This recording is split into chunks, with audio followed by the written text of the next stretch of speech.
Hello everybody, this is Bruce the Gig Farmer coming to you with another rhythm video, this time on the ukulele. I have several students who were asking about a ukulele video to go along with my guitar videos that I've put out the last couple of weeks, and I thought this would be a good time to go ahead and introduce some ukulele strum patterns, some of which are very similar to the guitar patterns that we've been doing. But we'll have a few different ones. So if you have your ukulele tuned up, got a little soprano uke here, tuned to G, C, E, A, standard tuning for this uke. And we're going to start with a C chord. And we want to make the chords kind of easy for the rhythm videos, because rhythm videos you're really working more on your strumming hand, trying to get that to do the right thing. When we're working on chord videos, then we have some exercises and we want to focus on the left hand. Sometimes that's a good rule to follow. If you're working on strumming patterns, either take an easy chord or chord progression, or even no chord at all. You can even mute the strings and get practice in that way as well. So let's start with the basic C chord and the strumming pattern. Just like we did in the guitar videos, you need to count to 4. We're talking about common time here, which most music is written in. And common time has 4 beats, or quarter notes, to a measure. 1, 2, 3, 4. And that's not a bad rhythm to start with if you want to simplify things. 1, 2, 3, 4. Now while we're doing this, let's talk about how you're strumming these strings. Are you using the back of your fingernails? Do you use your thumb? Do you use perhaps a ukulele pick, a felt pick? It's generally recommended because it's a little easier on these nylon strings. The harder picks will wear out your strings a little quicker, and also they have more of a bright sound, maybe almost too bright for the uke. However, beauty is in the ear of the beholder, so you can take whatever pick or fingers you want to use. I typically will strum with the back of my fingers, and that's using the index and the middle finger mostly. Might get a little ring finger in there. Or I'll sometimes, if I want a softer sound, I'll use my thumb. The fleshy part of the thumb will give you a little bit of a softer sound. You hear the difference there? Here's the back of the fingers. A little bit thinner with the fingernails, but maybe a little bit more of an attack as well, a little bit more of a percussion. Either way, we're starting with 4 down strums. 1, 2, 3, 4. 1, 2, 3, 4. Now, every time you move your hand down, you have to move it up in order to do 4 down strums. This up strum we're going to add for our next exercise, which is down, up, down, up, down, up, down, up. We've now taken the 4 beats of the measure and we've created 8 strums. And we're going to count this 1 and 2 and 3 and 4 and that repeats over and over again. 1 and 2 and 3 and 4 and 1 and 2 and 3 and 4 and for the duration of the song. This might seem a little boring or even tedious or perhaps difficult, challenging at first, because you're busy concentrating on your chord and your strumming pattern and what part of your hand is hitting the strings and things like that. But in the long run, as I tell all my drum students, and all my students really, but especially my drum students, the ability to count is invaluable. When you get down the road and you can count 1, 2, 3, 4, or 1 and 2 and 3 and 4 and, or break it up into smaller groups, 16th notes, 32nd notes, triplets, things like that, it gives you a very big advantage when you're learning music. Whether you're writing it down or listening to it, playing it, teaching it, it helps quite a bit. If you can do it, count it. 1 and 2 and 3 and 4 and 1 and 2 and 3.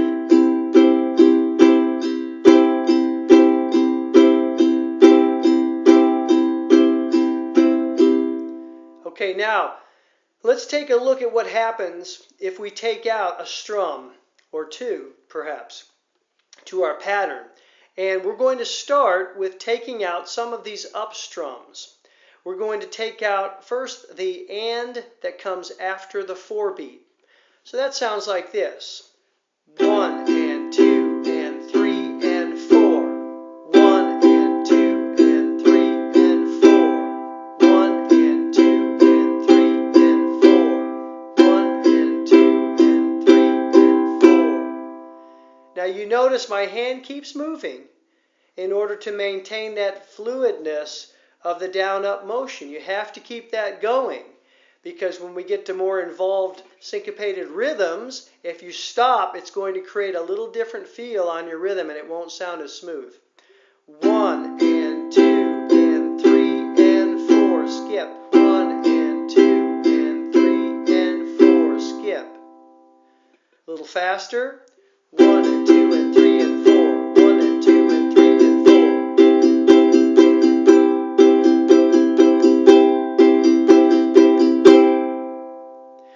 We can also take out the and after 1. Okay, now it's going to sound like this. 1, skip, 2 and 3 and 4, skip, 1, 2 and 3 and 4, 1 and 2 and 3 and 4 and 1 and 2 and 3 and 4 and... Now, sometimes when you skip the upbeat, you don't count the and. Some people will just say 1, 2 and 3 and 4, 1, 2 and 3 and 4. And that's okay. That makes a little bit more sense when you're trying to play through a song, because the ands aren't getting in the way when there's no strumming. However, make sure that you keep your hand coming up on those and beats. Don't stop counting and stop your hand motion, or else that's going to throw you on an up strum when you should be on a down strum. Remember, for these patterns, these beginning patterns, the numbers should always be a down strum. The 1, 2, 3, 4 will always be a down strum, and the ands will always be an up strum. That may change later when we get into more involved syncopated type of rhythms, advanced rhythms. But for now, 1 is down and is up, 2 is down and is up, 3 is down and is up, 4 is down and is up. Okay? Let's try that one that we just did a little bit faster. We're going 1, 2, and 3, and 4. 1, 2, and 3, and 4. 1, 2, and 3, and 4. 1, 2, and 3, and 4. Let's try to put it into a progression now. If you're not quite at the point where you're playing, let's say an F and a G chord rather, then you can just hold it on C or skip to the next part of the lesson. But let's try running through this progression. The idea here is to play along with it and keep the strumming pattern going without stopping as you change chords. Or as they say in the business, don't miss a beat. Here we go. 1, 2, and 3, and keep the C going. Keep it going. We're going to go 4 measures. That was the third. Here's the fourth. 1, 2, and 3, and to the F. 1, 2, and 3, and 4. 1, 2, and 3, and to the G. 1, 2, and 3, and 4. 1, 2, and 3, and back to the C again.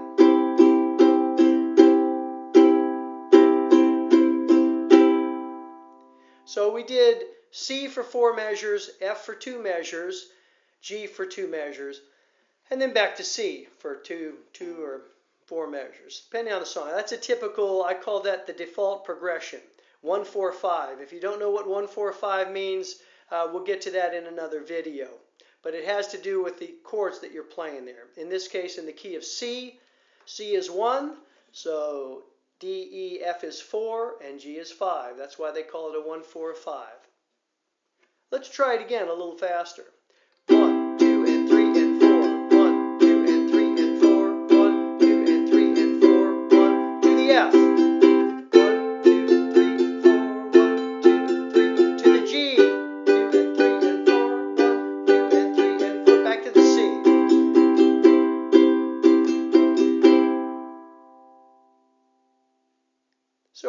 working on that, you can rewind the video and play along with it a little bit.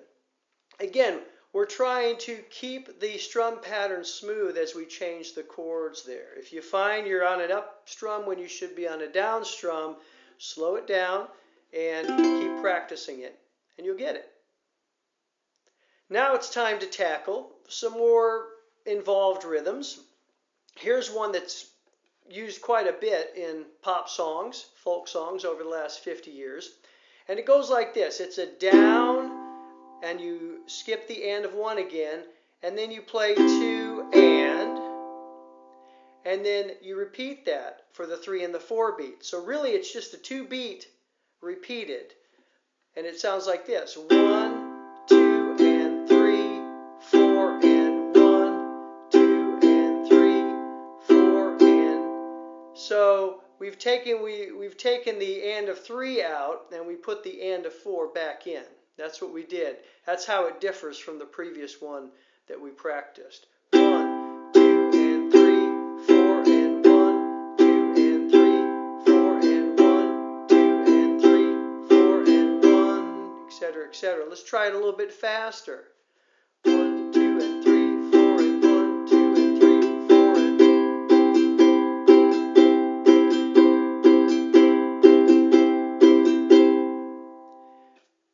Now let's put it into our chord progression. C, F, and G again. And we'll do the same measures we did before. We'll do 4 measures of C, 2 of F, 2 of G, and 2 of C, we'll say. And then we'll stop. 1, 2, ready, go.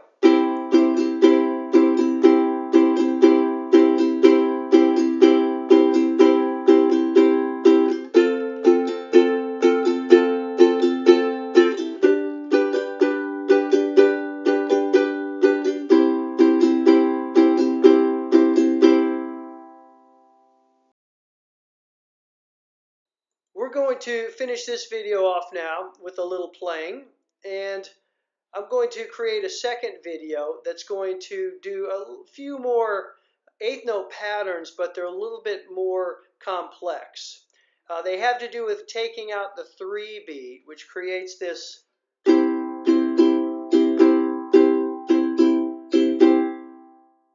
which is a very popular rhythm pattern on guitar and uke and other instruments. But it has a few little problems with it that challenge people when they first try it. And we're going to get to that in the next video. So I hope you tune in for that. That'll be more basic strumming patterns for ukulele. This is Bruce, the Gig Farmer. We'll see you next time.